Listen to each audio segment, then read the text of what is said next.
اسرائیل میں ملازمت کرنے والے 5 پاکستانی گرفتار۔ اسرائیلی ایجنٹوں کے سرگرم ہونے کا ہوش ربا انکشاف۔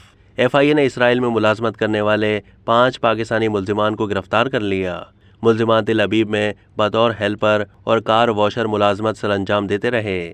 ترجمان ایف آئی اے کی طرف سے جاری بیان کے مطابق ملزمان 4 سے 7 سال تک تل ابیب میں مقیم رہے۔ نامہ نگار کے مطابق میرپور خاص سے غیر قانونی طور پر اسرائیل جانے والے 8 افراد کے خلاف کارروائی کا معاملہ سامنے آنے کے بعد تحقیقاتی اداروں میں ہلچل مچ گئی ہے اور بڑے پیمانے پر معاملے کی تفتیش شروع کر دی گئی ہے۔ اسرائیل جانے والے ان افراد میں ماں باپ اور بیٹے کی بھی اسرائیل آمد و رفت کا انکشاف سامنے آیا ہے۔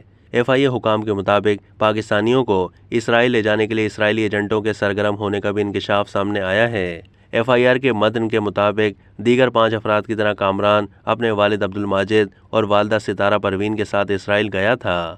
یہ تینوں افراد 2011 میں اسرائیل گئے اور فروری 2013 میں واپس آئے، جبکہ جولائی 2013 میں پھر دوبارہ اسرائیل گئے اور 2017 میں واپس پاکستان پہنچے تھے۔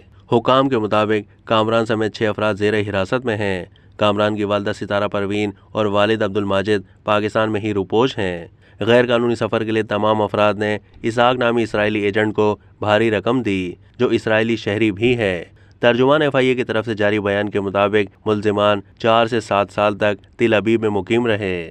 ملزمان نے اسرائیلی ایجنٹ کے ذریعے انٹری حاصل کی۔ ملزمان نے اسرائیلی ایجنٹ کو فی کس 3 سے 4 لاکھ روپے ادا کیے۔ گرفتار ملزمان میں نعمان صدیقی، کامل انور، کامران صدیقی، محمد ذیشان اور محمد انور شامل ہیں۔ ملزمان کا تعلق میرپور خاص سے ہے۔ ملزمان شینجن ویزے پر اردن ایئرپورٹ سے اسرائیل داخل ہوئے تھے۔ ملزمان ویسٹرن یونین سے پاکستان پیسے بھیجتے رہے۔ ملزمان ترکی، کینیا اور سری لنکا کے راستے سے بھی اردن ایئرپورٹ سے اسرائیل داخل ہوتے رہے۔ ملزمان وطن واپسی کے لیے دبئی کے راستے اردن ایئرپورٹ سے کراچی آتے تھے۔ ملزمان کے خلاف پاسپورٹ ایکٹ اور امیگریشن آرڈیننس کے تحت مقدمات درج کر لیے گئے ہیں۔ اب تک کے لیے اتنا ہی۔ مزید معلومات کے لیے ڈیلی جنگ کے یوٹیوب چینل کو سبسکرائب کیجیے۔